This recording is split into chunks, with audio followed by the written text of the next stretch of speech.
नमस्कार, एक बार फिर से आप सभी का स्वागत करता हूं गुरुकुल.com के इस चैनल में। आज के इस वीडियो में हम लोग देखेंगे कोरोना वायरस। हाँ, कोरोना वायरस यानी कोविड-19 और इसके बारे में हम लोग देखेंगे।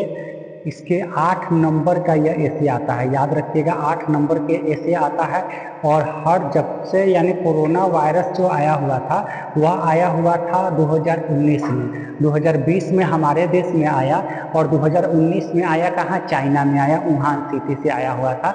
तो 2020 में जब हमारे देश में आया उसके बाद से परीक्षा में लगभग कह जाए कि 3 बार यह पूछ चुका है। याद रखिएगा 2020 से लेकर 25 के तक के एग्जाम में यह 3 बार पूछ चुका है और आगे भी पूछने का बहुत ही ज़्यादा आता है, इसलिए अच्छा तरीका से इसको देख लीजिएगा।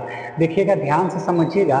सबसे पहले कहा जा रहा है कोरोना वायरस। याद रखिएगा कोरोना वायरस यानी कोविड-19 कहा जाता है, जिसे यह कोविड-19 इसलिए कहा जाता है क्योंकि यह जो आया हुआ था 2019 में आया हुआ था। भले ही हमारे देश में 2020 में आया, लेकिन याद रखिएगा कि यह आया हुआ था कब?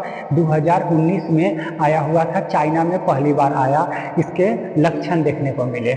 और देखो, कोविड का अर्थ समझ लो, को से होता है कोरोना, वी आई से होता है वायरस और डी से अर्थ होता है डिसीज, यानी कोरोना वायरस बीमारी को कहा जाता है कोविड। और यह 2019 में आया हुआ था, इसलिए आप इसको क्या बोलोगे कि यह कोविड-19 के रूप में जाना जाता है।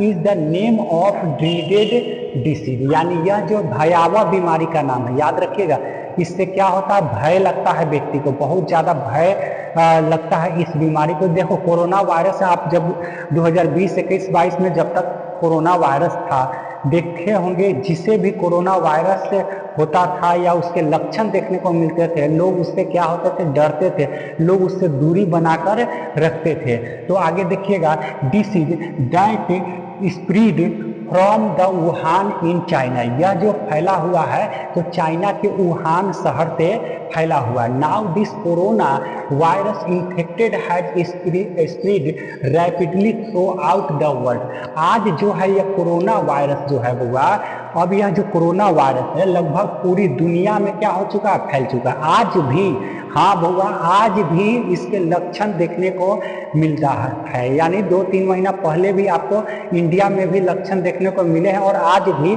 बहुत सारे राज्यों में 2-3-4 केस मिल ही जाते हैं। तो आज भी यह फैला हुआ है, याद रखिएगा।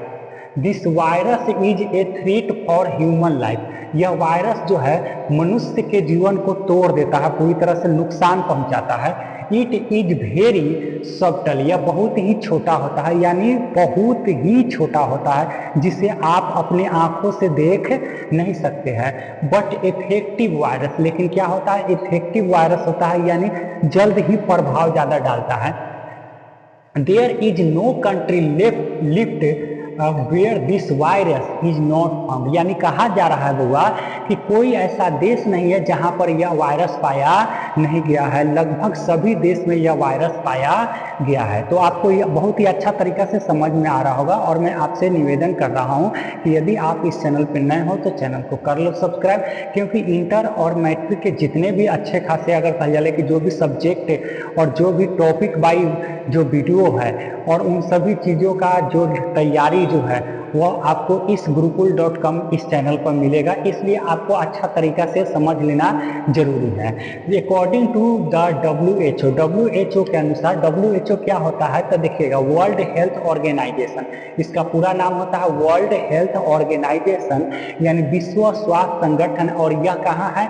तो इसकी संस्था जो है अमेरिका में स्थापित की गई है और यहाँ पर बड़े बड़े डॉक्टर होते हैं। जिस चीज़ का इलाज कोई देश नहीं कर पाता है वह करता है कौन? WHO होता है। वहाँ पर करोड़ों के फीस लेने वाले, करोड़ों रुपए के जो होते हैं वो डॉक्टर, बड़े बड़े डॉक्टर पाए जाते हैं।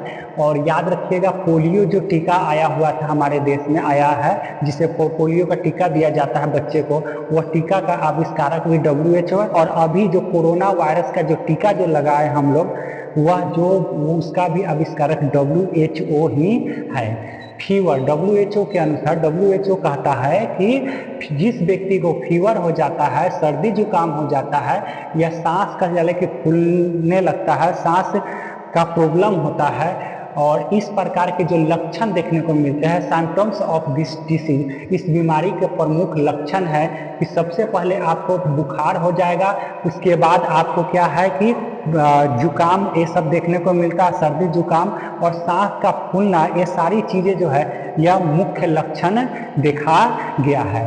आगे देखिएगा, इन दिस डिसीज, इस बीमारी में the first person has fever, सर्वप्रथम व्यक्ति को क्या हो जाता है, फीवर हो जाता है। Then cough and then after a week there is trouble is breathing, यानी सबसे पहले व्यक्ति को क्या हो जाता है, फीवर हो जाता है, बुखार हो जाता है और उसके बाद कफ हो जाता है और लगभग एक सप्ताह के बाद बउआ, देन आफ्टर ए वीक, एक सप्ताह के बाद there is trouble in breathing and finally the problem in increase, यानी एक सप्ताह के बाद उसे सांस लेने में प्रॉब्लम होने लगती है और साथ ही साथ यह धीरे धीरे यह प्रॉब्लम बढ़ना शुरू हो जाता है। So much that the person losses his life, और एक समय ऐसा आता है कि जब व्यक्ति अपने जीवन से पूरी तरह से हाथ धो बैठता है। एल्डरली हाउस होल्ड, सामान्यतः क्या होता है कि घर में अगर कोई बड़े बुजुर्ग लोग हैं तो मेंबर्स हु हैव अस्थमा, जिन्हें बीमारी हो गई है किसकी, अस्थमा यानी दमा की बीमारी है, या डायबिटीज है, या उनको अगर हृदय रोगी है यानी हृदय का रोगी है, तो ऐसे लोगों के it is impossible to avoid corona, तो ऐसे लोगों को याद रखना चाहिए कि कभी भी कोरोना को अवॉइड करना नहीं चाहिए, नज़रअंदाज करना नहीं चाहिए। जब भी इस प्रकार का प्रॉब्लम हो, उसको लक्षण दिखाई दे तो डॉक्टर से ज़रूर मिल ले।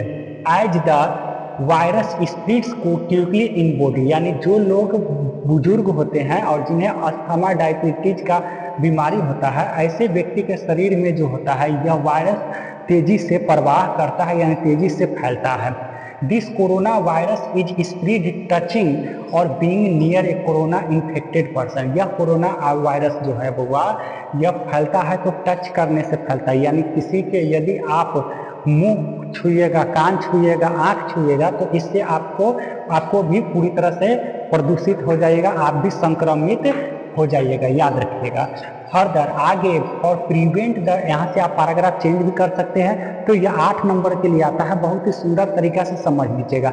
अगर आप आते कि आपके अपने शब्दों में लिखा गया है, कहीं भी आपको कोई भी वर्ड जो है आपको भारी नहीं लगेगा, इसलिए मैं आपसे निवेदन भी करता हूँ कि आप सब्सक्राइब कर लो, दोस्तों को भी बताओ कि गुरुकुल.com एक ऐसा चैनल है जिस पर पूरी तरह से इंटर और मैट्रिक के पूरे सिलेबस का तैयारी कराया जाता है। तो देखिएगा फर्दर आगे, for prevent the corona infection, आगे के कोरोना इन्फेक्शन से बचने के लिए ये person should not touch the eyes mouth and year, यानी व्यक्ति को कभी भी किसी का आई यानी आँख, कान, मुंह ये सब छूना नहीं चाहिए, and mouth and years without washing his hands, यानी बिना अपना हाथ धोए किसी के आँख, मुंह, कान ये सब यानी शरीर छूना नहीं चाहिए। Whenever you want to go out, जैसे ही आप बाहर जाना चाहते हो, यानी अगर बाहर जाओ, ऑफ द हाउस, घर से बाहर जाओ, you should wear A face mask, आपको क्या पहनना चाहिए, तो फेस मास्क यानी मास्क लगाकर आप घर से बाहर जाओ, नहीं तो आप भी संक्रमित हो सकते हो। तो ये सारी चीज़ें जब चल रही थी तो उसमें हम लोग नियम का पालन कर रहे थे, तो ये बहुत ही अच्छा तरीका से समझ लीजिएगा। और thanks for watching the video, मिलते हैं अगले वीडियो के साथ।